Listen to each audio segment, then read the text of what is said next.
Hello, fellow humans. Chris here again. So today is MLK Day, um, and I just wanted to share a few of my thoughts on it. Last year, if you've been with my channel for a while, you might remember I actually talked about MLK Day. So I won't reinvent the wheel and regurgitate too many of my thoughts on that one, other than to just say that the celebration of Martin Luther King Jr. Day really kind of bothers me, actually. And it's not that I don't think we should celebrate and honor him. I do. Um, but I can't help but feel like there is a lot of hypocrisy in the way we address it. And I really think that it does a disservice to him and what he stood for and what he was about. Every year, I recognize certain things that people say that either whitewash history or just lie about it completely, like that he was a Republican, which he wasn't. And if you know anything about his ideals, you would not claim that as a Republican, whether in 1960s era or today. The most recent one I saw was somebody claiming that historians like to lie and create this false narrative that MLK was unpopular, and that in fact he was actually very popular and beloved by the masses, and that when he went to speak, he would get all these huge crowds of people lovingly listening to him. Um, Donald Trump still gets pretty big crowds when he goes out to speak. Um, Martin Luther King's approval rating, his popularity, was less than Donald Trump's at his worst. In fact, Martin Luther King's popularity went down 25 points from 1963 to 1968. He actually went down in popularity because he started to get more radical by American standards of the time, and really of today, unfortunately. Um, he believed in a universal basic income. He believed in a massive redistribution of wealth to try to eliminate poverty. He was against the Vietnam War.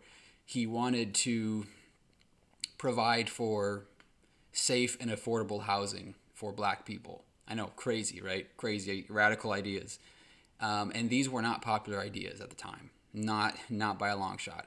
And if you think about what he did and what he stood for, and people like him in history, by definition, they're not going to be popular.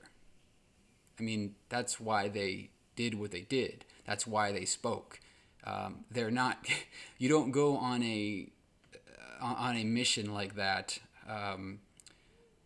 putting yourself in danger, putting your life at risk, because everybody agrees with you. It doesn't work that way, and we know that. Whether you consciously want to admit it or not, he was not a popular man, and he was not beloved. History looks at him a lot more fondly than people did at the time. And it is just incredibly disingenuous to suggest otherwise. Um, Near the end of his life, in the mid 60s, Martin Luther King took a trip to Chicago and did a march there, to try to speak to the white leaders in Chicago of trying to encourage them to provide better housing for blacks in Chicago, and to try to make life a little bit better for them. They were met with bricks and garbage and food. Martin Luther King had a rock pelted at his head. That was the warm and loving response to his peaceful movement.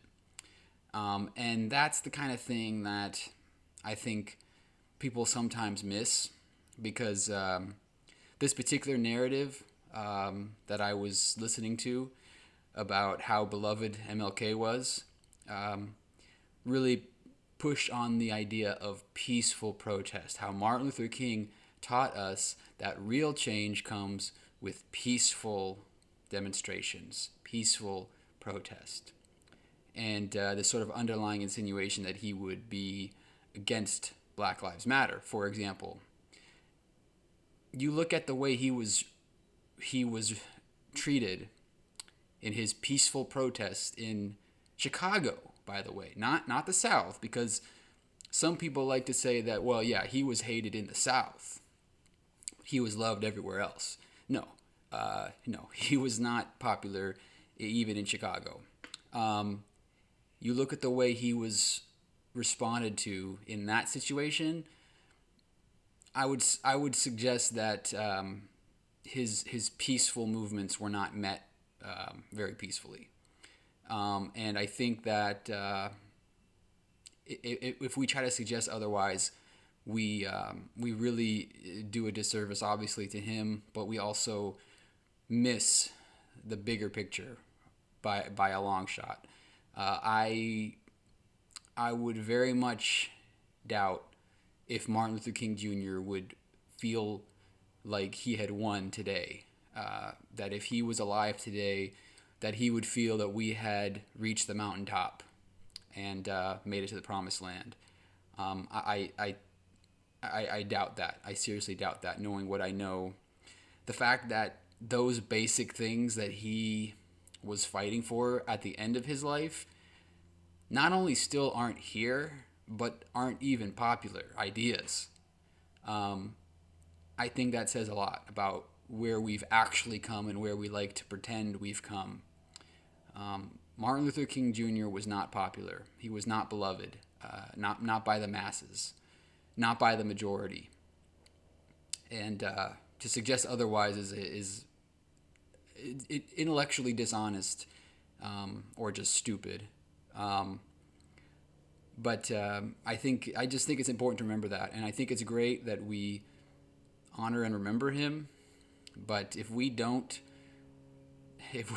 remember him in the light of the truth, of the reality of what actually happened during his life, we're doing a disservice to him in death, and that doesn't help anybody.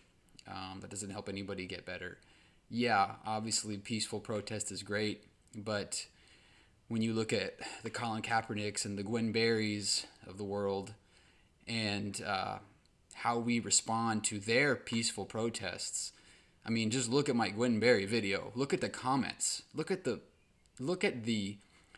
just the anger. And I moderated those comments. I took out the worst of the worst, and the ones that are there are still pretty bad.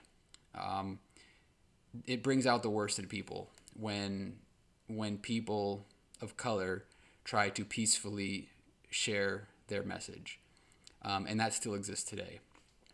So no, we haven't reached the mountaintop. We haven't made it to the promised land, and Martin Luther King Jr. was not beloved at the time. And I think if we are really honest with ourselves and we look at what he stood for as a platform, those ideas aren't even popular today. So just something to think about, and also happy birthday to Muhammad Ali and Betty White as well. And I will catch up with you all again very soon. Have a great rest of your day, and remember, don't be afraid to question the consensus.